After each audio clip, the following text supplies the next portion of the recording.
നമസ്കാരം. ഹലോ ഡോക്ടറിലേക്ക് സ്വാഗതം. മഞ്ഞപ്പിത്തം വരാതിരിക്കാൻ ശ്രദ്ധിക്കേണ്ട കാര്യങ്ങളെക്കുറിച്ചാണ് ഹലോ ഡോക്ടർ ഇന്ന് സംസാരിക്കുന്നത്. ഹെപ്പറ്റൈറ്റിസ് എ ഇനം മഞ്ഞപ്പിത്തത്തെക്കുറിച്ച്. മലിനമായ ആഹാരത്തിലൂടെയും ജലത്തിലൂടെയുമാണ് ഹെപ്പറ്റൈറ്റിസ് എ വൈറസ് ശരീരത്തിൽ പ്രവേശിച്ച് കരളിനെ ബാധിക്കുന്നത്. ഇന്ന് നമ്മളോടൊപ്പം സംസാരിക്കുന്നത് കേരള ഡയറക്ടറേറ്റ് ഓഫ് ഹെൽത്ത് സർവീസിലെ assistant director doctor Binoy S ബാബുവാണ്. നമസ്കാരം ഡോക്ടർ. ഹലോ ഡോക്ടറിലേക്ക് സ്വാഗതം. ഡോക്ടർ, ഈ ഒരു സാഹചര്യത്തിൽ മഴക്കാലമാണ്. അതുകൊണ്ട് തന്നെ മഞ്ഞപ്പിത്തം പോലുള്ള രോഗങ്ങളെ കരുതിയിരിക്കേണ്ടതുണ്ട്. എന്തെല്ലാം കാരണങ്ങൾ കൊണ്ടാണ് ഹെപ്പറ്റൈറ്റിസ് എ ഇനത്തിൽപ്പെട്ട മഞ്ഞപ്പിത്തം ഉണ്ടാകുന്നത്? നമ്മൾ പറയുമ്പോൾ നമ്മൾ ഈ ഹെപ്പറ്റൈറ്റിസ് എന്നുകൊണ്ട് ഉദ്ദേശിക്കുന്നത് ഹെപ്പാർ എന്ന് പറഞ്ഞു കഴിഞ്ഞാൽ നമ്മുടെ കരളിനെയാണ് ഉദ്ദേശിക്കുന്നത്, ലിവർ. ഐറ്റിസ് എന്ന് പറഞ്ഞു കഴിഞ്ഞാൽ നമ്മൾ ഇൻഫ്ലമേഷനാണ് പറയുന്നത്. അത് പല ടൈപ്പ് ഉണ്ട്. എ ഉണ്ട്, ബി ഉണ്ട്, സി ഉണ്ട്, ഡി ഉണ്ട്, ഇ ഉണ്ട്. അതിൽ food borne and water borne ആയിട്ട് നമ്മൾ കൂടുതലായിട്ടും എടുക്കുന്നത് ഹെപ്പറ്റൈറ്റിസ് എയും ഹെപ്പറ്റൈറ്റിസ് ഇയുമാണ്. അപ്പോൾ നമുക്ക് മിക്കവാറും ഫുഡ് നമുക്ക് മലിനമായപ്പെടുമ്പോഴാണ് നമുക്ക് കൂടുതലായിട്ടും ഈ പറഞ്ഞ ഹെപ്പറ്റൈറ്റിസ് എ ഉണ്ടാവുന്നത്. ഫുഡ് വഴിയും അല്ലെങ്കിൽ കണ്ടാമിനേറ്റഡ് ആയിട്ടുള്ള വാട്ടർ വഴിയും നമുക്കിത് ഉണ്ടാവാനായിട്ടുള്ള സാധ്യതയുണ്ട്. ഇത് മാത്രമല്ല, നമ്മുടെ ബ്ലഡ് പ്രോഡക്ട്സ് അല്ലെങ്കിൽ ബോഡി സെക്രീഷൻസ് വഴിയും നമുക്കിതുണ്ടാവാൻ സാധ്യതയുണ്ട്. അത് വരാതിരിക്കണമെന്നുണ്ടെന്നുണ്ടെങ്കിൽ നമ്മൾ തീർച്ചയായിട്ടും നമ്മൾ തിളപ്പിച്ചാറ്റിയ വെള്ളം നമ്മൾ കുടിക്കേണ്ടത് വളരെ നിർബന്ധമാണ്. ഡോക്ടർ, അതുപോലെ തന്നെ ഹെപ്പറ്റൈറ്റിസ് എ വൈറസ് മൂലമുണ്ടാകുന്ന മഞ്ഞപ്പിത്തത്തെ എങ്ങനെ നമുക്ക് പ്രതിരോധിക്കാൻ വേണ്ടി പറ്റും? എന്തെല്ലാം മുൻകരുതലാണ് എടുക്കേണ്ടതുള്ളത്? ഒന്നാമതായിട്ട് നമ്മൾ വേണ്ടത്, നമ്മൾ കിണർ വെള്ളമൊക്കെയാണ് നമ്മൾ യൂസ് ചെയ്യുന്നതെന്നുണ്ടെന്നുണ്ടെങ്കിൽ നമ്മൾ സാധാരണഗതിയിൽ നമ്മളൊരു ഡിസ്റ്റൻസ് നമ്മൾ പറയാറുണ്ട്. അതായത് സാധാരണ നമ്മുടെ കക്കൂസുമായിട്ട് നമ്മുടെ ഉപയോഗിക്കുന്ന ആ കിണറിൻ്റെ ഒരു ഡിസ്റ്റൻസ് അതൊരു 7.5 മീറ്ററിന് ഉള്ളിലാവാൻ പാടില്ല. മിനിമം ഒരു 7.5 മീറ്റേഴ്സെങ്കിലും ഒരു ഡിസ്റ്റൻസ് ഉണ്ടായിരിക്കണം. ഇല്ലയെന്നുണ്ടെന്നുണ്ടെങ്കിൽ ഈ വെള്ളം കണ്ടാമിനേറ്റഡ് ആവാനുള്ള സാധ്യത വളരെ കൂടുതലാണ്. അപ്പോൾ ഇതുപോലെയുള്ളൊരു ഹെപ്പറ്റൈറ്റിസ് രോഗിയുള്ള ഒരു വീടാണെന്നുണ്ടെങ്കിൽ തീർച്ചയായിട്ടും ആ വെള്ളം മലിനമാവുകയും അതുവഴി തന്നെ ബാക്കിയുള്ള ആൾക്കാർക്ക് അസുഖം ഉണ്ടാവാനും സാധ്യതയുണ്ട്. അതുകൊണ്ട് കൃത്യമായിട്ടുള്ള ഇടവേളകളിൽ മിനിമം നമ്മൾ വർഷത്തിൽ ഒരു 2 പ്രാവശ്യമെങ്കിലും നമ്മുടെ കിണറിലെ വെള്ളം നമ്മൾ ക്ലോറിനേഷൻ ചെയ്യണം. പക്ഷേ ഈ ഹെപ്പറ്റൈറ്റിസ് എ പോലെയുള്ള അസുഖങ്ങൾ ഉണ്ടാകുന്ന സമയത്ത് ക്ലോറിനേഷൻ അത്ര എഫക്റ്റീവായിട്ട് വരത്തില്ല. അപ്പോൾ ആ ഒരു സമയത്ത് നമ്മൾ സൂപ്പർ ക്ലോറിനേഷനാണ് ചെയ്യേണ്ടത്. സാധാരണ നമ്മൾ ക്ലോറിനേഷൻ ചെയ്യുന്നത് നമ്മളൊരു 1000 ലിറ്റർ വെള്ളത്തിൽ നമ്മളൊരു 2.5 ഗ്രാം ക്ലോറിനാണ് നമ്മൾ യൂസ് ചെയ്യാറുള്ളത്. പക്ഷേ സൂപ്പർ ക്ലോറിനേഷൻ നടത്തുന്ന സമയത്ത് നമ്മൾ ഈ 2.5 ഗ്രാം എന്നുള്ളത് ഡബിളാക്കി ഇടണം. അതായത് ഒരു 5 ഗ്രാം ക്ലോറിൻ ബ്ലീച്ചിങ് പൗഡറെങ്കിലും നമ്മൾ അതിനകത്ത് ഉപയോഗിക്കണം. എന്നാലേ നമുക്ക് ഈ പറഞ്ഞ പോലെ ഹെപ്പറ്റൈറ്റിസ് എ വൈറസ് അതിൽ ആക്റ്റീവായിരിക്കാതിരിക്കാനായിട്ട് നമുക്ക് ചെയ്യാൻ പറ്റത്തുള്ളൂ. ഡോക്ടർ, അതുപോലെ തന്നെ മഞ്ഞപ്പിത്തത്തിൻ്റെ ലക്ഷണങ്ങൾ എന്തൊക്കെയാണ്?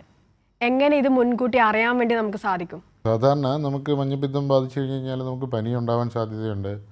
വളരെ കോമൺ ആയിട്ട് നമ്മൾ കാണുന്ന നമ്മൾ ഈ മഞ്ഞപ്പിത്തം എന്ന് പറയുന്നത് തന്നെ നമ്മുടെ സ്കിന്ന് അല്ലെങ്കിൽ നമ്മുടെ കണ്ണിൻ്റെ ഈ ഒരു കഞ്ചിൻ്റെയും ആ ഒരു ഭാഗം സ്ക്ലീറയുടെയൊക്കെ ഒരു പാർട്ടിലെല്ലാം മഞ്ഞ കളർ വരാറുണ്ട്, സ്കിന്നിലും വരാറുണ്ട്. ഇതുകൂടാതെ നമുക്ക് നമ്മൾ ഈ ആഹാരം കഴിക്കുന്നത് നമുക്ക് എപ്പോഴും വിശപ്പുണ്ടാവാറുണ്ടല്ലോ. അത് സാധാരണ നമുക്ക് തോന്നാറില്ല. നമ്മൾ അനോറക്സിയ എന്നാണ് അതിന് പറയുന്നത്. ലോസ് ഓഫ് അപ്പിറ്റൈറ്റ് എന്നും പറയാറുണ്ട്. വിശപ്പുണ്ടാവത്തില്ല. അതുപോലെ നല്ല ക്ഷീണമുണ്ടായിരിക്കും, ഭയങ്കര ഫറ്റീഗായിരിക്കും. അതുപോലെ നമുക്ക് ജോയിൻറ്റ് പെയിൻ ഉണ്ടാവാൻ സാധ്യതയുണ്ട്. അതുപോലെ നമ്മുടെ അപ്പർ റൈറ്റ് ക്വാഡ്രൻറ്റിൽ, അതായത് വയറിൻ്റെ ഒരു വലതു ഭാഗത്തായിട്ട് നമുക്ക് വേദന ഉണ്ടാവാൻ സാധ്യതയുണ്ട്. ചിലപ്പോൾ നമ്മുടെ സ്കിന്നിൽ നമുക്ക് ചൊറിച്ചിലും കാര്യങ്ങളും ഉണ്ടാവാൻ സാധ്യതയുണ്ട്. അതുപോലെ തന്നെ നമുക്ക് ഛർദ്ദിക്കണം എന്നുള്ളൊരു തോന്നലുണ്ടാവാൻ സാധ്യതയുണ്ട്. ചില സമയത്ത് നമുക്ക് നല്ല രീതിയിൽ ഛർദ്ദിലുണ്ടാവാനും സാധ്യതയുണ്ട്. അപ്പോൾ ഇതാണ് സാധാരണ കോമൺ ആയിട്ട് നമുക്ക് വരുന്ന ലക്ഷണങ്ങളെന്ന് പറയുന്നത്. ഡോക്ടർ, അതുപോലെ തന്നെ ഇപ്പോൾ ഈ ഒരു സാഹചര്യം മഴക്കാലമാണ്. അപ്പോൾ പല രോഗങ്ങളും വരാം, പലതരത്തിലുള്ള പനികളൊക്കെ വരാം. അപ്പോൾ ഈ ഒരു സാഹചര്യത്തിൽ മഞ്ഞപ്പിത്തത്തെ എങ്ങനെ നമുക്ക് തിരിച്ചറിയാൻ വേണ്ടി സാധിക്കും? മഞ്ഞപ്പിത്തം നമ്മൾ തിരിച്ചറിയുന്നതെന്ന് വെച്ച് കഴിഞ്ഞാൽ നമ്മുടെ ശരീരത്തിനകത്ത് നമ്മുടെ ഈ രോഗാണു കയറിയിട്ടുണ്ടെന്നുണ്ടെങ്കിൽ ഒരു 5 മുതൽ ഒരു 10 ദിവസത്തിനുള്ളിൽ നമ്മൾ ടെസ്റ്റ് ചെയ്യണമെന്നുണ്ടെങ്കിൽ, അല്ലെങ്കിൽ അതിന് ശേഷം നമ്മൾ ടെസ്റ്റ് ചെയ്യണമെന്നുണ്ടെങ്കിൽ നമ്മളതിനൊരു ടെസ്റ്റ് നമ്മൾ പറയും. നമ്മൾ IgM ആണ് നമ്മൾ നോക്കുന്നത്. നമ്മൾ ഈ ആൻറ്റിബോഡി നമ്മൾ ചെക്ക് ചെയ്ത് നോക്കാറുണ്ട്. അപ്പോൾ അതിൽ IgM HIV എന്ന് നമ്മൾ പറയും. അതായത് ഹെപ്പറ്റൈറ്റിസ് എ വൈറസിൻ്റെ IgM നമ്മൾ ചെക്ക് ചെയ്യുമ്പം അത് പോസിറ്റീവായിട്ട് കാണുകയാണെന്നുണ്ടെങ്കിലാണ് നമ്മളത് ഹെപ്പറ്റൈറ്റിസ് എ ആണ് എന്ന് നമ്മൾ കൃത്യമായിട്ട് നമ്മൾ പറയുന്നത്. അപ്പോൾ അതിൻ്റെ നേരത്തെ ലക്ഷണങ്ങൾ ചോദിച്ചതിൻ്റെ കൂട്ടത്തിൽ തന്നെ സാധാരണഗതിയിൽ നമ്മളിപ്പം മൂത്രമൊക്കെ ഒഴിക്കുന്ന സമയത്ത് വളരെ ഡാർക്കായിട്ടുള്ള യൂറിൻ പാസ് ചെയ്ത് പോവുക, അതുപോലെ നമ്മൾ സ്റ്റൂള് പാസ് ചെയ്യുന്ന സമയത്ത് അതൊരു ഗ്രേയിഷ് കളറ്, അതല്ലാന്നുണ്ടെങ്കിൽ ഒരു ചെറിയ ഒരു വൈറ്റിഷ് കളർ പോലെ ഒരു പെയിൽ കളർ സ്റ്റൂളിലുണ്ടാവുക, ഇതെല്ലാം ഈ മഞ്ഞപ്പിത്തത്തിൻ്റെ ഭാഗമായിട്ട് ഉണ്ടാകുന്നതാണ്. അപ്പോൾ സ്റ്റൂൾ വഴിയും നമുക്കിത് ഡിറ്റക്റ്റ് ചെയ്യാം. ഈ വൈറസ് നമുക്ക് സ്റ്റൂൾ വഴിയും പാസ് ചെയ്ത് പോവും. ഫീക്കോ ഓറൽ റൂട്ട് വഴിയാണ് ഇതിൻ്റെ ട്രാൻസ്മിഷൻ. ഇത് സ്റ്റൂൾ വഴിയും പാസ് ചെയ്യും, അതുപോലെ യൂറിൻ വഴിയും നമുക്ക് പാസ് ചെയ്യാം. അതുകൊണ്ട് നമുക്ക് ഓപ്പൺ ഡെഫിക്കേഷൻ ഒന്നും ചെയ്യാതിരിക്കുകയും ചെയ്യണം. ഡോക്ടർ, അതുപോലെ ഹെപ്പറ്റൈറ്റിസ് വൈറസുകൾ എത്രത്തോളം അപകടകരമാണ്? കരളിനെ ബാധിക്കുന്നത് ഇതെങ്ങനെയാണ്? സാധാരണഗതിയിൽ നമ്മൾ ഈ ഹെപ്പറ്റൈറ്റിസ് എയുടെ വൈറസ് ഞാൻ നേരത്തെ പറഞ്ഞു ഒരു ഫീക്കോ ഓറൽ റൂട്ടിലാണ് നമ്മൾ വരുന്നതെന്ന് പറഞ്ഞു. അപ്പോൾ അത് വരാനായിട്ടുള്ള ഒരു കാരണം എന്ന് വെച്ച് കഴിഞ്ഞാൽ ചിലപ്പോൾ നമ്മൾ ഇപ്പം കണ്ടാമിനേറ്റഡ് ആയിട്ട് ഇപ്പോൾ ഓപ്പൺ ഡെഫിക്കേഷൻ നമ്മൾ പറഞ്ഞു, നമുക്ക് ഒരുപാട് അതിഥി തൊഴിലാളികൾ ആൾക്കാരൊക്കെ ഉണ്ട്, അവിടെയെല്ലാം വളരെ ഓവർ ക്രൗഡിങ് നമ്മൾ കാണാറുണ്ട്. അപ്പോൾ ഈ ഓവർ ക്രൗഡിങ്ങിൻ്റെ ഒരു പ്രശ്നം എന്ന് പറഞ്ഞു കഴിഞ്ഞാൽ ഇപ്പോൾ സാധാരണ നമുക്കൊരു രോഗിയുള്ളൊരു വീടാണെന്ന് വിചാരിക്കുക.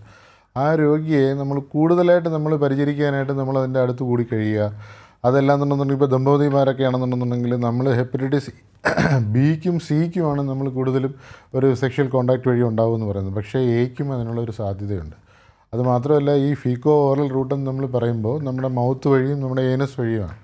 അപ്പം men who is having sex with men, അതുപോലെ ദമ്പതികളാണെന്നുണ്ടെങ്കിലും അവരെല്ലാം പ്രൊട്ടക്റ്റീവ് ആയിട്ടുള്ള ഒരു സെക്സ് ചെയ്ത് കഴിഞ്ഞ് കഴിഞ്ഞാൽ ഇത് വളരെ ക്ലോസ് കോണ്ടാക്റ്റിലൂടെ പകരുന്നത് നമുക്ക് തടയാനായിട്ട് പറ്റും. പിന്നെ നമ്മൾ ആഹാര സാധനങ്ങളെല്ലാം നമ്മൾ അടച്ച് സൂക്ഷിക്കണം. അതുപോലെ പഴകിയ ആഹാര സാധനങ്ങളൊന്നും കഴിയുന്നതും ഉപയോഗിക്കാൻ പാടില്ല. കഴിയുന്നതും ഫ്രഷ് ആയിട്ടുള്ള ആഹാര സാധനങ്ങൾ തന്നെ നമ്മൾ കഴിക്കാനായിട്ട് നോക്കണം. അതുപോലെ വെള്ളവും ഈ ആഹാരം ഉണ്ടാക്കി വെച്ചിരിക്കുന്നത് ചൂടാകാതെ അത് നമ്മൾ അടച്ച് കവർ ചെയ്ത് നമ്മൾ സൂക്ഷിക്കണം. ഫ്ലൈസും കാര്യങ്ങളും ഒന്നും ഇതിൻ്റെ പുറത്ത് വന്ന് ഇരിക്കാതിരിക്കാനും നമ്മൾ ശ്രദ്ധിക്കണം. കഴിയുന്നതും നമ്മൾ ഫുഡും കാര്യങ്ങളും എല്ലാം നമ്മൾ വെളിയിൽ പോയി ഈ ഒരു സാഹചര്യത്തിൽ നമ്മൾ കഴിക്കാതിരിക്കാൻ നോക്കണം. അതുപോലെ ഇതുപോലെ നമ്മുടെ ഈ ഒരുപാട് ഓവർ ക്രൗഡിംഗ് ആയിട്ടുള്ള ആൾക്കാർ താമസിക്കുന്ന സ്ഥലങ്ങളിൽ അവർക്ക് ഈ ലാട്രിൻ സൗകര്യങ്ങളൊക്കെ വളരെ കുറവാണെന്നുണ്ടെങ്കിൽ ഓപ്പൺ ഡെഫിക്കേഷനൊക്കെ അവർ ചെയ്യാനുള്ള സാധ്യതയുണ്ട്. അതിൽ ഇൻഫെക്ഷൻ ഉണ്ട് എന്നുണ്ടെന്നുണ്ടെങ്കിൽ ഇതുപോലെ ഫ്ലൈസ് വഴി നമുക്ക് ഈ പറഞ്ഞ പോലെ പല പ്രതലങ്ങളിലും വന്നിരിക്കാനുള്ള സാധ്യതയുണ്ട്. അപ്പോൾ അങ്ങനെയൊക്കെ ഇരിക്കുന്ന സ്ഥലത്ത് നമുക്ക് ഒരു 0.5% സോഡിയം ഹൈപ്പോക്ലോറേറ്റ് യൂസ് ചെയ്ത് ആ ഒരു പ്രതലം നമുക്ക് ഡിസിൻഫെക്ഷൻ വരുത്താനായിട്ട് നമുക്ക് പറ്റും. ഡോക്ടർ, നമ്മളോടൊപ്പം ഇപ്പോൾ പ്രേക്ഷകനുണ്ട്, സെയ്ദർ അലി മണ്ണാർക്കാടിൽ നിന്നും. സെയ്ദർ അലി, ഡോക്ടറോട് ചോദിക്കാം. ഹലോ, നമസ്കാരം, കേൾക്കാം, പറഞ്ഞോളൂ. ഡോക്ടർ, നമ്മൾ ഈ മഞ്ഞപ്പിത്തം വരുന്ന അതായത് കിണറിന്റെ അടുത്തൊക്കെ പിന്നെ ബാത്റൂമുകൾ ഉണ്ടായാലേ അതുകൊണ്ട് നമുക്ക് പിന്നെ മഞ്ഞപ്പിത്തത്തിന്റെ പിന്നെ അസുഖം കാണാൻ സാധിക്കുമോ? അതിനെക്കുറിച്ച് ഞാൻ ആദ്യമേ പറഞ്ഞിരുന്നു. അതായത് നമ്മുടെ ഈ മാലിന്യം നമ്മുടെ ഈ കിണറിനുള്ളിലുള്ള വെള്ളവുമായിട്ട് നിരന്തരമായിട്ട് സമ്പർക്കത്തിൽ വരികയാണെന്നുണ്ടെങ്കിലും ഈ പറയുന്ന നമ്മളിപ്പം ഒരു സീവേജ് വേസ്റ്റ് ആയിരിക്കും, അതിനകത്ത് ഹെപ്പറ്റൈറ്റിസ് എ വൈറസ് ഉണ്ട് എന്നുണ്ടെന്നുണ്ടെന്നുണ്ടെങ്കിൽ തീർച്ചയായിട്ടും നമുക്ക് മഞ്ഞപ്പിത്തം വരാനുള്ള സാധ്യതയുണ്ട്. അപ്പോൾ അതുകൊണ്ട് നമ്മൾ 6 മാസത്തിലൊരിക്കലെങ്കിലും നമ്മുടെ കിണർ നമ്മൾ സാധാരണഗതിയിൽ ക്ലോറിനേഷൻ ചെയ്യണം. ഹെപ്പറ്റൈറ്റിസ് എയുടെ കാര്യത്തിലാണെങ്കിൽ നമ്മളവിടെ സൂപ്പർ ക്ലോറിനേഷൻ ചെയ്യണം. അതിന് ഞാൻ നേരത്തെ പറഞ്ഞ പോലെ 1000 ലിറ്ററിന് 2.5 ഗ്രാമാണ് നമ്മൾ ക്ലോറിനേഷൻ യൂസ് ചെയ്യുന്നത്. പക്ഷേ സൂപ്പർ ക്ലോറിനേഷൻ നടത്താനായിട്ട് നമ്മൾ 5 ഗ്രാം നമ്മൾ യൂസ് ചെയ്ത് ക്ലോറിനേഷൻ ചെയ്യണം. ക്ലോറിനേഷൻ ചെയ്ത് ഒരു 2 ആഴ്ച കഴിഞ്ഞിട്ട് വീണ്ടും ഒന്നും കൂടെ നമ്മളൊന്ന് വെള്ളം എടുത്ത് പരിശോധനയ്ക്ക് അയക്കണം. കാരണം ഈ പറഞ്ഞ പോലെ ഈ കിണറിന് ചുറ്റും ഈ സീവേജ് വാട്ടർ വന്ന് ഈ വെള്ളം കണ്ടാമിനേറ്റഡ് ചെയ്ത് വീണ്ടും വരികയാണെന്നുണ്ടെന്നുണ്ടെങ്കിൽ പിന്നെയും നമ്മൾ ഈ സൂപ്പർ ക്ലോറിനേഷൻ വെറുതെ ചെയ്തുകൊണ്ട് ഒരു എഫക്റ്റ് വരത്തില്ല. അപ്പോൾ ഈ പറയുന്ന വിസർജ്യ വസ്തുക്കളെല്ലാം ഈ കിണറിലോട്ട് വരുന്നത് നമുക്ക് തടയാൻ പറ്റുമോ എന്നുള്ളത് നോക്കണം. അത് പറ്റുന്നില്ല എന്നുണ്ടെന്നുണ്ടെങ്കിൽ ആ കിണർ ഉപയോഗിക്കാതിരിക്കുന്നതാണ് അഭികാമ്യം. പക്ഷേ ആരും ഈ പറഞ്ഞ കണക്ക് രണ്ടാമതൊന്നും കൂടെ അല്ലെങ്കിൽ മൂന്നാമതൊന്നും കൂടെ ഈ പറഞ്ഞ പോലെ വെള്ളമെടുത്ത് അങ്ങനെ പരിശോധിക്കുന്നത് കാണാറില്ല. അങ്ങനെ പരിശോധിച്ച് അത് പോർട്ടബിൾ ഡ്രിങ്കിങ് വാട്ടർ സേഫ് ആണെന്നുള്ളത് നമ്മൾ ഉറപ്പുവരുത്തിയതിന് ശേഷമേ നമ്മളത് കുടിക്കാവൂ. ശരി ഡോക്ടർ, പ്രേക്ഷകന് മനസ്സിലായെന്ന് തോന്നുന്നു. ഡോക്ടർ, അതുപോലെ തന്നെ ഹെപ്പറ്റൈറ്റിസ് എ വൈറസുകൾ ശരീരത്തിൽ ബാധിച്ചാൽ എന്തൊക്കെ പ്രശ്നങ്ങളാണ് ഉണ്ടാവുക? ഒന്ന് നമ്മൾ നേരത്തെ ചോദിച്ചു ഈ ഹെപ്പറ്റൈറ്റിസ് എ എങ്ങനെ അകത്തോട്ട് വരുന്നതെന്ന്. അപ്പം നമ്മൾ ഈ കണ്ടാമിനേറ്റഡ് ആയിട്ടുള്ള ഫുഡ് നമ്മൾ വെളിയിൽ നിന്ന് കഴിച്ചെന്ന് വിചാരിക്കുക. അതല്ലാന്നുണ്ടെങ്കിൽ ഒരു ഫ്ലൈ നമ്മുടെ ഈ പറഞ്ഞ പോലെ അത് ഈ ഓപ്പൺ ഡെഫിക്കേഷനിൽ അവിടെ പോയിട്ട് ആ ഫ്ലൈ വഴി നമ്മുടെ ഫുഡിലോട്ട് ഇത് വന്ന് നമ്മൾ പാത്രം തുറന്നു വെച്ചിരുന്ന പാത്രം നമ്മൾ കഴിക്കാൻ ഉപയോഗിക്കുന്ന പാത്രത്തിൽ വന്നെന്ന് വിചാരിക്കുക. അല്ലെന്നുണ്ടെങ്കിൽ നമ്മുടെ ഈ പറഞ്ഞ പോലെ ഈ വെള്ളം കണ്ടാമിനേറ്റഡ് ആയി വെള്ളം വഴി നമ്മൾ ഉള്ളിൽ പോയെന്ന് വിചാരിക്കുക. അത് കഴിയുമ്പോഴത്തേക്കും നേരത്തെ പറഞ്ഞ ഈ രോഗലക്ഷണങ്ങൾ നമ്മുടെ ഉള്ളിൽ പ്രത്യക്ഷപ്പെടും. അപ്പോൾ നമ്മുടെ ലിവറിനകത്ത് സാധാരണഗതിയിൽ 2 ടൈപ്പ് സെൽസാണുള്ളത്. ഒന്ന് ഹെപ്പാറ്റോസൈറ്റ്സ് എന്ന് പറയുന്നതും പിന്നെ ഒന്ന് കഫർ സെൽസ് എന്ന് പറയുന്നതും. അപ്പോൾ ഇതിനകത്ത് നമ്മുടെ ഈ ഹെപ്പാറ്റോ ബിലിയറി ഒരു സിസ്റ്റം ഉണ്ട്. അപ്പോൾ ഇതിനകത്തുനിന്ന് നമ്മുടെ ഈ ഇൻജസ്റ്റ് ചെയ്യുന്ന ഈ ഹെപ്പറ്റൈറ്റിസ് എ വൈറസ് നമ്മുടെ ലിവറിനകത്തോട്ട് പോവുകയും അവിടെ അത് റെപ്ലിക്കേറ്റ് ചെയ്യുകയും കൂടുതൽ വൈറസുകൾ ഉണ്ടാവുകയും ചെയ്യും. അത് നാച്ചുറലി നമ്മുടെ ഉള്ളിലുള്ള രോഗപ്രതിരോധ ശക്തി അത് ആ ഇമ്മ്യൂൺ സിസ്റ്റത്തിനെ അത് ആക്ടിവേറ്റ് ചെയ്യുകയും അതിൻ്റെ ഭാഗമായിട്ട് നമുക്ക് CD4, CD8 കില്ലർ സെൽസൊക്കെ നമ്മുടെ ശരീരത്തിനകത്തുണ്ട്. അപ്പോൾ അതിൻ്റെ ചില പ്രക്രിയകൾ വഴി ഇതിൻ്റെ ഈ റെപ്ലിക്കേഷൻ, അതായത് കൂടുതലായിട്ടുള്ള വൈറസ് ഉണ്ടാകുന്നത് തടയാനായിട്ട് ഒരു പാർട്ടികൾ നോക്കും. മറ്റൊരു പാർട്ടി CD8 എന്ന് പറയുന്ന പാർട്ടികളൊക്കെ ആണെന്നുണ്ടെന്നുണ്ടെങ്കിൽ അവർ ഇതിൻ്റെ ഈ ബലൂണിങ് ഓഫ് നമ്മുടെ എന്താണ് ഹെപ്പാറ്റോസൈറ്റ്സ് എന്ന് നമ്മൾ പറയും. അപ്പോൾ ഇതുപോലെയുള്ള കാര്യങ്ങളെല്ലാം ചെയ്ത് ഏത് സ്ഥലത്താണോ ഈ അസുഖം വന്നത് ആ ഒരു സെൽസിനെ അത് നശിപ്പിക്കാനായിട്ട് നോക്കും. അപ്പോൾ അങ്ങനെ ചെയ്യുമ്പോൾ നമ്മുടെ ലിവറിലെ ചില സെൽസ് തന്നെ നശിച്ചു പോകാനായിട്ടുള്ള സാധ്യതകളുണ്ട്. അപ്പോൾ അത് കാരണമാണ് ഈ പറയുന്ന പോലെയുള്ള നമുക്ക് ഈ ജോണ്ടിസ് പോലെയുള്ള പ്രശ്നങ്ങൾ നമുക്ക് വരുന്നത്.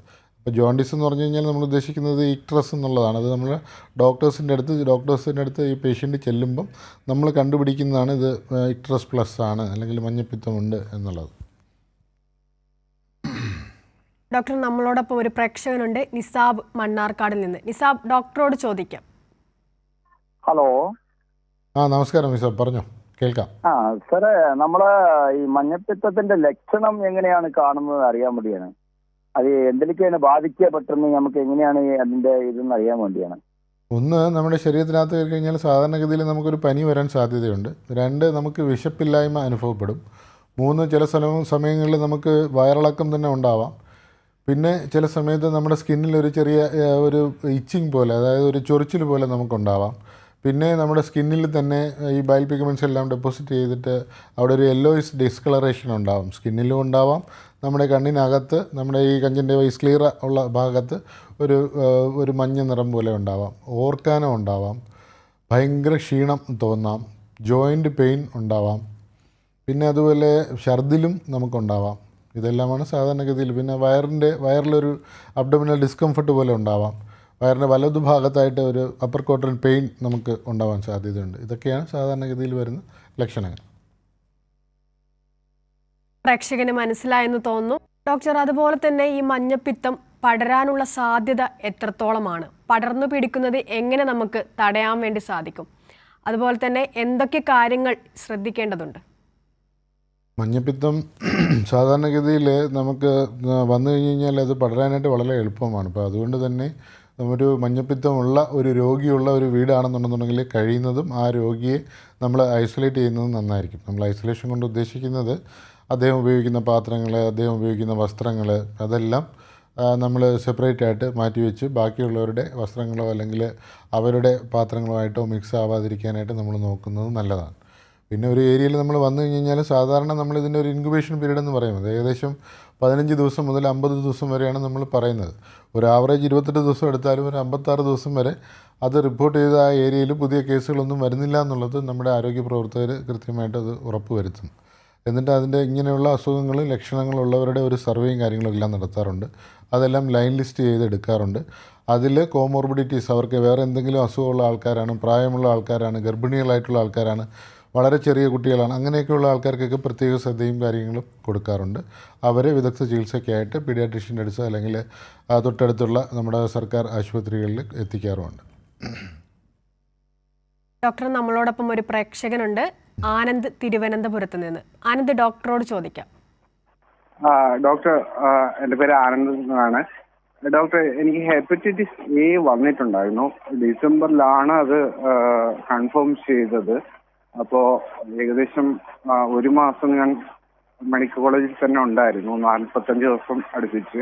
അപ്പോൾ ഇപ്പം ലേറ്റസ്റ്റ് ആയിട്ട് ചെയ്തപ്പോഴത്തേക്കും അത് വീണ്ടും റീടെസ്റ്റ് ചെയ്തപ്പോഴത്തേക്കും 5.11 എന്നാണ് കാണിച്ചത്. അപ്പോ അതില് ഇനിയിപ്പം എങ്ങനെയാണ് റെമഡീസ് എടുക്കാനായിട്ടുള്ളത് എന്നുള്ളതായിരുന്നു.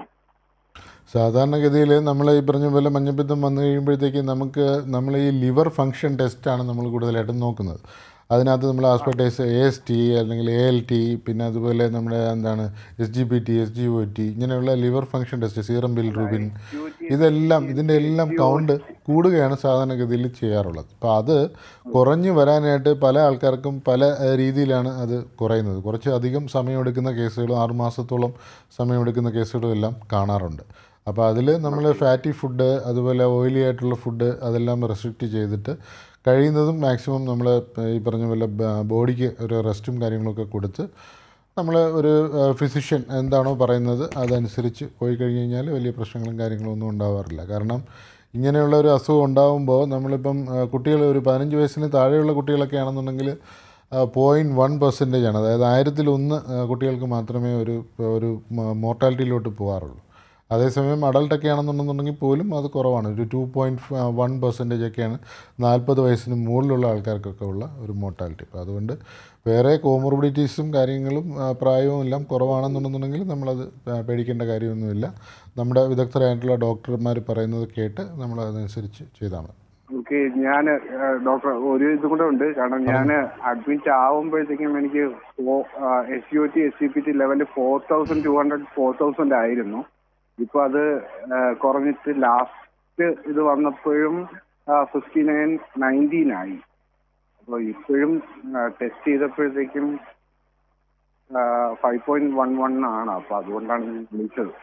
അതിൽ നമ്മൾ പ്രത്യേകിച്ച് ഭയപ്പെടേണ്ട കാര്യമൊന്നുമില്ല. ഞാൻ ഈ പറഞ്ഞ പോലെ നമ്മൾ കുറച്ചുകൂടെ ഒരു ഇൻ്റർവെല്ലൊക്കെ കൊടുത്ത് എപ്പോഴും നമ്മളിങ്ങനെ ടെസ്റ്റ് ചെയ്യാനൊന്നും പോവാതെ സമാധാനമായിട്ടിരുന്ന് ആ ഡോക്ടറെ അടുത്ത് ചോദിച്ചിട്ട് നമ്മൾ ഈ പറഞ്ഞ കണക്ക് റെസ്റ്റ് എല്ലാം എടുത്ത് നമ്മൾ കൂടുതലും ഈ പറഞ്ഞ കണക്ക് ഫ്രൂട്ട്സും വെജിറ്റബിൾസും ഒക്കെ കഴിച്ച് റെസ്റ്റ് എടുത്താൽ മതി. അത് മാറിക്കോളും. Okay, thank you doctor. Doctor, പ്രേക്ഷകന് മനസ്സിലായെന്ന് തോന്നുന്നു. ഡോക്ടർ, ഇത്തരം രോഗങ്ങൾക്ക് നമ്മൾ സ്വയം ചികിത്സ എടുക്കാറുണ്ട്. ഇത് എത്രത്തോളം അപകടകരമാണ്? നമുക്ക് നമ്മുടെ സിസ്റ്റം കൂടാതെ, നമ്മുടെ മോഡേൺ മെഡിസിൻ കൂടാതെ നമുക്ക് ബാക്കിയുള്ള പല സിസ്റ്റമും ഉണ്ട്. അതിലെല്ലാം വളരെ നല്ല ശാസ്ത്രീയമായിട്ടുള്ള ചികിത്സകളും കാര്യങ്ങളൊക്കെ ലഭ്യമാണ്. എന്നിരുന്നാൽ പോലും പലപ്പോഴും ചില സ്ഥലങ്ങളിൽ നമുക്കൊരു ഒറ്റമൂലി പ്രയോഗം പോലെയുള്ള ചില കാര്യങ്ങൾക്കായിട്ട് പേഷ്യൻ്റ് പോയതിന് ശേഷം ഒരു ഹെപ്പാറ്റിക് ഫെയിലറൊക്കെ വന്ന് പേഷ്യൻ്റ് ഡെത്തായിട്ടുള്ള ഒരുപാട് കേസുകൾ നമ്മുടെ മുന്നിലുണ്ട്. അപ്പോൾ അതുകൊണ്ട് നമ്മൾ സ്വയം ചികിത്സ ഒന്നും നേടരുത്. കാരണം പല മരുന്നുകളും നമ്മൾ കഴിക്കുന്നതെല്ലാം ഈ പറഞ്ഞ പോലെ നമ്മുടെ ലിവർ വളരെ ഇമ്പോർട്ടൻ്റ് ആയിട്ടുള്ള ഒരു ഓർഗനാണ്. അപ്പോൾ അത് ബാധിക്കാനുള്ള സാധ്യതയുണ്ട്. അപ്പോൾ അതുകൊണ്ട് നമ്മൾ ഈ ബാക്കിയുള്ള ആൾക്കാർ പറയുന്നത് കണക്ക് കേട്ട്, അല്ലെങ്കിൽ ക്വാളിഫൈഡ് ആയിട്ടുള്ള ഡോക്ടർമാരല്ലാത്ത ആൾക്കാർ പറയുന്നത് കണക്ക് കേട്ട് എന്തെങ്കിലും ചികിത്സ എടുത്തു കഴിഞ്ഞ് കഴിഞ്ഞാൽ നമ്മുടെ വൃക്കകളോ നമ്മുടെ കരളോ കൂടുതൽ മോശമാവാനായിട്ടുള്ള അവസ്ഥയിലോട്ട് പോകാനുള്ള സാധ്യതയുണ്ട്. അതുകൊണ്ട് ഒരിക്കലും നമ്മളത് ചെയ്യാൻ പാടില്ല. തൊട്ടടുത്തുള്ള സർക്കാർ ആശുപത്രിയിൽ പോയി ഡോക്ടറെ സമീപിച്ച് ആവശ്യമായിട്ടുള്ള ചികിത്സ നേടുക. അതോടൊപ്പം കൂട്ടി ചോദിക്കാനുള്ളതാണ്, ഈ രോഗം തുടക്കത്തിൽ ചികിത്സിച്ചില്ലെങ്കിൽ എന്തൊക്കെ പ്രശ്നങ്ങളാണ് ഉണ്ടാവുക? വളരെ റെയറായിട്ട് നമ്മളൊക്കെ കാണുന്നതെന്ന് പറഞ്ഞു കഴിഞ്ഞാൽ ഒരു ഹെപ്പാറ്റിക് ഫെയിലറിലോട്ട് നമുക്കിത് പോകാനുള്ളൊരു സാധ്യതയുണ്ട്. ഫൾമിനൻ്റ് ഹെപ്പറ്റൈറ്റിസ് എന്നുള്ള രീതിയിലോട്ട് നമുക്ക് പോകാനുള്ളൊരു സാധ്യതയുണ്ട്. അപ്പോൾ അത് നമുക്ക് തടയാനായിട്ട് നമ്മൾ ഈ പറഞ്ഞ പോലെയുള്ള കംപ്ലീറ്റ് ആയിട്ടുള്ള റെസ്റ്റ് എടുക്കുക, നമ്മൾ ഐസൊലേഷനിലിരിക്കുക, ബാക്കിയുള്ളവർക്ക് പടരാതിരിക്കാനായിട്ടുള്ള ശ്രദ്ധിക്കുക. അതുപോലെ കൂടുതൽ നമ്മൾ ഈ പറഞ്ഞ ഫാറ്റി ആൻഡ് ഓയിലി ഫുഡെല്ലാം നമ്മൾ റെസ്ട്രിക്റ്റ് ചെയ്യുക. അത് നമ്മൾ കൃത്യമായിട്ടും നമ്മൾ മോഡേൺ മെഡിസിൻ തന്നെയാണ് നമ്മൾ കഴിയുന്നതും ചികിത്സ എടുക്കുന്നതെന്നുള്ളത് നമ്മൾ ഉറപ്പ് വരുത്തുക. അതുപോലെ ഈ ഡോക്ടർ പറയുന്നത് എന്താണോ ആ രീതിയിൽ നമ്മൾ ചികിത്സ എടുക്കുക. ബാക്കിയുള്ള എന്തെങ്കിലും മരുന്ന് കഴിക്കുന്ന ആളാണെന്നുണ്ടെങ്കിൽ അത് മുടക്കാതിരിക്കുക. അതുപോലെ കൃത്യമായിട്ടുള്ള ഡോക്ടറുടെ ഉപദേശം നേടി നമ്മളിരിക്കുകയാണെന്നുണ്ടെങ്കിൽ നമുക്ക് വേറെ പ്രശ്നങ്ങളൊന്നും വരില്ല. കൂടുതൽ കോമോർബിഡിറ്റീസ് ഉള്ള, അതായത് ബാക്കിയുള്ള അസുഖങ്ങളുള്ള ആൾക്കാർ, പ്രഗ്നൻ്റ് ആയിട്ടുള്ള ലേഡീസ്, അതല്ലാന്നുണ്ടെങ്കിൽ എൽഡർലി ആയിട്ടുള്ള പേഷ്യൻസ്, 60 വയസ്സിന് മുകളിലുള്ള ആൾക്കാരൊക്കെ ആണെന്നുണ്ടെങ്കിൽ പ്രത്യേകമായിട്ട് ഒരു ശ്രദ്ധ വേണ്ടതാണ്. ഡോക്ടർ, അതോടൊപ്പം തന്നെ ഈ മഞ്ഞപ്പിത്ത രോഗം ബാധിച്ചവർ എങ്ങനെയാണ് ആഹാരം ക്രമീകരിക്കേണ്ടത്? ഞാൻ നേരത്തെ പറഞ്ഞതുപോലെ നമ്മൾ ആഹാര ക്രമീകരണത്തിൽ നമ്മൾ ഈ ഫാറ്റി ഫുഡ്, ഓയിലി ഫുഡ്, അതുപോലെ ഈ പൊരിച്ച സാധനങ്ങൾ അതെല്ലാം നമ്മൾ കഴിയുന്നതും നമ്മൾ അവോയ്ഡ് ചെയ്യുന്നതാണ് നല്ലത്. കാരണം നമുക്ക് അതിൽ തന്നെ ഒരു ആശ്വാസം കിട്ടാനുള്ള ഒരു സാധ്യതയുണ്ട്. പിന്നെ അതുപോലെ നട്ട്സ്, സാൽമൺ ഇങ്ങനെയുള്ള സാധനങ്ങളെല്ലാം നമ്മൾ ആഹാരത്തിൽ ഇൻക്ലൂഡ് ചെയ്ത് കഴിക്കുന്നത് നമുക്ക് വളരെ നല്ലതാണ്. ഫ്രൂട്ട്സ്, വെജിറ്റബിൾസ് എല്ലാം. ഡോക്ടർ, നമ്മളോടൊപ്പം ഒരു പ്രേക്ഷകനുണ്ട്, ബിനീഷ് ഗുരുവായൂരിൽ നിന്ന്. ബിനീഷ്, ഡോക്ടറോട് ചോദിക്കാം. ഓക്കെ ഡോക്ടറെ, ഈ വെള്ളത്തിന്റെ കാര്യം പറഞ്ഞല്ലോ. വെള്ളം നമുക്ക് അത് കിണറ്റിലെ വെള്ളം നമ്മൾ കോരി എടുത്തതിന് ശേഷം അത് തിളപ്പിച്ച് കുടിക്കുന്നതുകൊണ്ട് കുഴപ്പമുണ്ടോ? ഈ കിണറിൽ സാനിറ്റേഷൻ ചെയ്യേണ്ട ആവശ്യമുണ്ടോ? അതായത് മറ്റേ ശുദ്ധീകരണം ചെയ്യേണ്ട ആവശ്യമുണ്ടോ? ആക്ച്വലി നമ്മൾ കിണറിലെ ശുദ്ധീകരണം ചെയ്യുന്നത് കൊണ്ട് നമ്മൾ ഉദ്ദേശിക്കുന്നത് എന്താണെന്ന് വെച്ച് കഴിഞ്ഞാൽ, നമ്മൾ ഈ കിണറിലെ വെള്ളം തന്നെയാണ് നമ്മൾ ശുദ്ധീകരിക്കാനായിട്ട് ശ്രമിക്കുന്നത്. അതിന് നമ്മൾ ചെയ്യുന്നത് ഈ 1000 ലിറ്റർ വെള്ളത്തിൽ നമ്മളൊരു 2.5 ഗ്രാം ബ്ലീച്ചിങ് പൗഡർ കലക്കിയാണ് നമ്മളത് ചെയ്യുന്നത്. അപ്പോൾ അതെല്ലാം നമ്മുടെ ഈ സർക്കാരിൻ്റെ തന്നെ നമ്മുടെ ഈ കേരള ഹെൽത്ത് ചാനൽ അതിനകത്തെല്ലാം കൃത്യമായിട്ട് കൊടുത്തിട്ടുണ്ട് എങ്ങനെയാണ് ചെയ്യേണ്ടതെന്നുള്ളത്. അപ്പോൾ അത് ഒന്ന് നോക്കുക. അത് കഴിഞ്ഞിട്ട് നമ്മൾ ഈ ഹെപ്പറ്റൈറ്റിസ് എയെ സംബന്ധിച്ചിടത്തോളം നമുക്ക് ക്ലോറിനേഷനിൽ അത് നിൽക്കത്തില്ല, സൂപ്പർ ക്ലോറിനേഷൻ ചെയ്യണം. അപ്പോൾ അതുകൊണ്ട് 2.5 ഗ്രാം എന്നുള്ളത് നമ്മളൊരു 5 ഗ്രാം തന്നെ 1000 ലിറ്റർ വെള്ളത്തിന് നമ്മൾ യൂസ് ചെയ്ത് അത് ചെയ്യണം. അത് ചെയ്യണമെന്ന് മാത്രമല്ല, ഇത് 6 മാസത്തിലെ ഒരു 2 പ്രാവശ്യമെങ്കിലും ചെയ്യണം. ഈ സൂപ്പർ ക്ലോറിനേഷൻ ചെയ്തതിന് ശേഷവും ഒരു 2 ആഴ്ച കഴിഞ്ഞതിന് ശേഷമെങ്കിലും നമ്മൾ വീണ്ടും വെള്ളം എടുത്ത് വന്നിട്ടും കൂടെ ടെസ്റ്റ് ചെയ്ത് നോക്കണം. കാരണം ഈ പറഞ്ഞ പോലെ ഈ സീവേജ് വേസ്റ്റ് അല്ലെങ്കിൽ ഈ വിസർജ്യങ്ങളെല്ലാം നമ്മുടെ ഈ കിണറിലോട്ട് ഏതെങ്കിലും രീതിയിൽ ലീക്കായി എത്തുന്നുണ്ടോ എന്നൊന്നും അറിയാൻ വേണ്ടിയിട്ടാണ് വീണ്ടും ഒന്നും കൂടെ വെള്ളം ടെസ്റ്റ് ചെയ്ത് നോക്കാനായിട്ട് പറയുന്നത്. ഇതൊന്നും സാധാരണ ആരും ചെയ്യാറില്ല. പിന്നെ ഇത് ക്ലോറിനേഷൻ ചില സമയത്തൊക്കെ കൂടിപ്പോകാറുണ്ട്. ഇപ്പോൾ കൂടിപ്പോയി കഴിയുമ്പോഴത്തേക്ക് ആൾക്കാർക്ക് ഒരു വലിയ ബുദ്ധിമുട്ടാണ് അതെടുത്ത് കുടിക്കാനായിട്ടും. അതിലിപ്പോൾ ഒരു വല്ലാത്തൊരു സ്മെല്ലും കാര്യങ്ങളൊക്കെ വരും. അപ്പോൾ അതങ്ങനെയൊക്കെയുള്ള സമയത്ത് നമ്മൾ ഈ വെള്ളം കോരി, നമ്മൾ കുടിക്കാനായിട്ട് ഉദ്ദേശിക്കുന്ന വെള്ളം കോരി ഒരു ബക്കറ്റിലോ നമ്മളിങ്ങനെ സംഭരിച്ച് വെച്ച് ഓപ്പണായിട്ട് വെച്ച് കഴിഞ്ഞാൽ കുറച്ച് നേരം കഴിയുമ്പോഴത്തേക്ക് അതിൻ്റെ ആ ഒരു സ്മെല്ലും കാര്യങ്ങളൊക്കെ നമുക്ക് അവിടെ നിന്ന് പോകും. പിന്നെ നമുക്കത് കുടിക്കാനായിട്ട് വലിയ ബുദ്ധിമുട്ടും കാര്യങ്ങളൊക്കെ വരത്തില്ല. പിന്നെ ഒരു റെസിഡൽ ക്ലോറിൻ്റെ അളവ് ഒരു 0.2 മുതൽ ഒരു 0.5 മില്ലിഗ്രാം പെർ ലിറ്റർ വരെ ആകാമെന്നാണ് കണക്ക്. ശരി ഡോക്ടർ, പ്രേക്ഷകന് മനസ്സിലായെന്ന് തോന്നുന്നു. ഡോക്ടർ, അതോടൊപ്പം തന്നെ ചോദിക്കാനുള്ളതാണ്, ഈ മഞ്ഞപ്പിത്ത രോഗത്തെ പ്രതിരോധിക്കാൻ വേണ്ടി സർക്കാർ തലത്തിൽ എന്തൊക്കെ കാര്യങ്ങളാണ് ചെയ്യാറുള്ളത്? മഞ്ഞപ്പിത്ത രോഗം ആദ്യമായിട്ട് നമ്മുടെ റിപ്പോർട്ട് ചെയ്തത് നമ്മുടെ പോത്തുകല എന്ന് പറഞ്ഞ സ്ഥലത്ത്, നമ്മളിപ്പോൾ മലപ്പുറം ജില്ലയിലാണ് ആദ്യമായിട്ട് റിപ്പോർട്ട് ചെയ്തത്. അപ്പോൾ ആ സമയത്ത് തന്നെ നമ്മുടെ ബഹുമാനപ്പെട്ട അഡീഷണൽ ഡയറക്ടർ, അതുപോലെ നമ്മുടെ നാഷണൽ ഹെപ്പറ്റൈറ്റിസ് കൺട്രോൾ പ്രോഗ്രാമിൻ്റെ നോഡൽ ഓഫീസർ എല്ലാം അവിടെ സ്ഥലത്തെത്തി അത് കൺട്രോൾ ചെയ്യാനായിട്ടുള്ള മെഷേഴ്സും കാര്യങ്ങളും എല്ലാം എടുത്തിരുന്നു. അതുപോലെ നമ്മുടെ ഒരു എപ്പിഡമിക് ഇൻ്റലിജൻസ് സർവീസിൻ്റെ നമ്മുടെ ഒരു ഓഫീസറുണ്ട്, അദ്ദേഹം ആ ഏരിയ പോയി വിസിറ്റ് ചെയ്യുകയും അവിടെ ചെന്നിട്ട് അവിടുത്തെ ക്ലോറിനേഷനും കാര്യങ്ങളും എല്ലാം നോക്കുകയും അവിടെ വാട്ടർ അതോറിറ്റിയുമായിട്ടൊരു മീറ്റിംഗ് കൂടുകയും ഒക്കെ ചെയ്തു. അതിനുശേഷം നമ്മൾ ഇവിടുന്ന് സ്റ്റേറ്റ് ലെവലിൽ ഓരോ ആഴ്ചകളിലും നമ്മൾ IDSP മീറ്റിംഗ് കൂടുന്ന സമയത്ത് ഇതെല്ലാം കൃത്യമായിട്ട് അവലോകനം ചെയ്യുന്നുണ്ട്. ഇത് കൂടാതെ ഇപ്പം സ്റ്റേറ്റ് ലെവലിൽ ബഹുമാനപ്പെട്ട ആരോഗ്യമന്ത്രിയുടെ നേതൃത്വത്തിൽ ഒരു ടീമിനെ നമുക്ക് രൂപീകരിച്ച് വെച്ചിട്ടുണ്ട്. സ്റ്റേറ്റ് കൺട്രോൾ ഒരു ടീമുണ്ട്. ആ ടീമിൽ നമുക്ക് എന്തെങ്കിലും സംശയങ്ങളും കാര്യങ്ങളും ഉണ്ടെന്നുണ്ടെങ്കിൽ എല്ലാ ദിവസവും അവരുമായിട്ട് കോൺടാക്റ്റ് ചെയ്യാവുന്നതും ആവശ്യമായിട്ടുള്ള മാർഗ്ഗനിർദ്ദേശങ്ങളനുസരിച്ച് അവർക്ക് ചെയ്യാവുന്നതുമാണ്. എല്ലാ സ്ഥലങ്ങളിലും നമ്മുടെ ഈ പറഞ്ഞ പബ്ലിക് ഹെൽത്ത് ആക്ട് ഉണ്ട്. പബ്ലിക് ഹെൽത്ത് ആക്ട് അനുസരിച്ചിട്ടുള്ള മീറ്റിങ്ങുകളും കാര്യങ്ങളും എല്ലാം കൂടിക്കൊണ്ട് വരികയാണ്. അതുപോലെ ഓരോ ജില്ലയിലും, എറണാകുളം ജില്ലയിലാണെങ്കിൽ അവിടുത്തെ ബഹുമാനപ്പെട്ട ജില്ലാ കളക്ടറും, അതുപോലെ ഇവിടുത്തെ നമ്മുടെ മലപ്പുറത്ത് ജില്ലാ കളക്ടറും എല്ലാം എല്ലാ ഡിപ്പാർട്ട്മെൻറ്റിനെയും കോർഡിനേറ്റ് ചെയ്ത് ഒരു ഇൻ്റർസെക്ടറൽ മീറ്റിംഗ് കാര്യങ്ങളെല്ലാം വിളിച്ച് ചെയ്യേണ്ട കാര്യങ്ങളെക്കുറിച്ചും എല്ലാം വീക്ക്ലി അവലോകനവും എല്ലാം കൃത്യമായിട്ട് ഇപ്പം നടത്തുന്നുണ്ട്. ഡോക്ടർ, അതുപോലെ തന്നെ ഈ മഞ്ഞപ്പിത്ത രോഗം വീണ്ടും വരാനുള്ള സാധ്യത എത്രത്തോളമാണ്? ഈ ചികിത്സയ്ക്ക് ശേഷം ശ്രദ്ധിക്കേണ്ട കാര്യങ്ങൾ എന്തൊക്കെയാണ്? നമ്മൾ മെയിനായിട്ടും നമ്മൾ റെസ്റ്റ് എടുക്കുക എന്നുള്ളത് തന്നെയാണ് നമ്മൾ ഈ ഹെപ്പറ്റൈറ്റിസ് എയിൽ നമ്മൾ പറയുന്നത്. പിന്നെ അതുപോലെ നമ്മൾ ഈ ഫാറ്റി ഫുഡ്, നമ്മുടെ ഈ ഓയിലി ഫുഡ്, ഞാൻ നേരത്തെ പറഞ്ഞ പോലെ നമ്മുടെ ഇലക്കറികൾ, അതായത് വെജിറ്റബിൾസ്, ഫ്രൂട്ട്സ്, സാൽമൺ, നട്ട്സ്, ഇതെല്ലാം നമ്മുടെ ഡയറ്റിൽ ഉൾപ്പെടുത്തുന്നത് നമുക്ക് നല്ലതായിരിക്കും. ഡോക്ടർ, നമ്മളോടൊപ്പം ഒരു പ്രേക്ഷകനുണ്ട്, മുരളീധരൻ, ആലപ്പുഴയിൽ നിന്ന്. മുരളീധരൻ, ഡോക്ടറോട് ചോദിക്കാം. ഹലോ, നമസ്കാരം. നമസ്കാരം ഡോക്ടർ. നമസ്കാരം സാർ. സാറേ, ഈ നമുക്ക് വാട്ടർ അതോറിറ്റിയുടെ വെള്ളം അടുക്കളയിൽ വെക്കുന്ന RO പ്ലാന്റ് വഴി കിട്ടുന്ന ആ വെള്ളം തിളപ്പിച്ച് കുടിക്കണമെന്ന് നിർബന്ധമുണ്ടോ? ആലപ്പുഴയിൽ ഒരു ഔട്ട്ബ്രേക്ക് ഉണ്ടായ സമയത്ത് നമ്മളവിടെ വന്നിരുന്നു. അത് ഒരു 2-3 വർഷം മുമ്പാണെന്നാണ് എൻ്റെ ഒരു ഓർമ്മ, 2 വർഷം മുമ്പാണെന്നാണ് ഓർമ്മ. ആ സമയത്ത് ഇതുപോലെയുള്ള RO വാട്ടറും കാര്യങ്ങളും എല്ലാം നമ്മൾ വാങ്ങി നമ്മളതെല്ലാം ടെസ്റ്റ് ചെയ്യാൻ വേണ്ടി കൊടുത്തിരുന്നു. നിങ്ങളവിടുത്തെ പമ്പിങ് സ്റ്റേഷൻ നമ്മളവിടെ പോയി വിസിറ്റ് ചെയ്ത് നോക്കിയിരുന്നു. അപ്പോൾ അന്ന് ഈ പറഞ്ഞ പോലെ ക്ലോറിനേഷനിലുള്ള ഒരു കുറവ് നമ്മൾ കണ്ടെത്തിയിരുന്നു. അതുപോലെ പൈപ്പുകളിൽ പല സ്ഥലങ്ങളിലും ലീക്ക് കണ്ടിരുന്നു. ആ ലീക്ക് വഴി കണ്ടാമിനേറ്റഡ് ആയിട്ടുള്ള വാട്ടർ അതിൻ്റെ ഉള്ളിലോട്ട് പോയാണ് പലപ്പോഴും ഇത് നമ്മൾ കണ്ടത്. അപ്പോൾ ഇങ്ങനെയുള്ള ഒരു സാഹചര്യം ആലപ്പുഴയിൽ ഏറ്റവും കൂടുതലായിട്ടും നമ്മൾ ലെപ്റ്റോസ്പൈറോസിസ് ആണ്, സാധാരണ എലിപ്പനിയാണ് കൂടുതലായിട്ട് കാണുന്നത്. അത് കൂടാതെ ഈ പറഞ്ഞ പോലെയുള്ള വാട്ടർ ബോൺ ഡിസീസസ് ആയിട്ടുള്ള ഈ ഹെപ്പറ്റൈറ്റിസ് എ ഉണ്ടാകാനുള്ള സാധ്യതയും വളരെ കൂടുതലാണ്. അതുകൊണ്ട് നമ്മൾ ഈ വെള്ളം തിളപ്പിച്ചാറ്റിയ വെള്ളം കുടിക്കണം എന്ന് തന്നെയാണ് പറയാനുള്ളത്. ഈവൻ ക്ലോറിനേറ്റഡ് വാട്ടർ ആണെങ്കിൽ പോലും നമ്മളത് തിളപ്പിച്ചാറ്റി കുടിക്കുന്നതാണ് നല്ലത്. ഡോക്ടർ, സമയപരിമിതി മൂലം ഞാനൊന്ന് ഇടപെടുകയാണ്. മഞ്ഞപ്പിത്തം വരാതിരിക്കാൻ ശ്രദ്ധിക്കേണ്ട കാര്യങ്ങളെക്കുറിച്ചാണ് ഹലോ ഡോക്ടർ ഇന്ന് സംസാരിച്ചത്. സംശയങ്ങൾക്ക് മറുപടി നൽകിയത് കേരള ഡയറക്ടറേറ്റ് ഓഫ് ഹെൽത്ത് സർവീസിലെ assistant director doctor Binoy S ആണ്. ഡോക്ടർ, നന്ദി doctor. Thank you. Hello doctor ഇവിടെ പൂർണ്ണമാകുന്നു. നമസ്കാരം.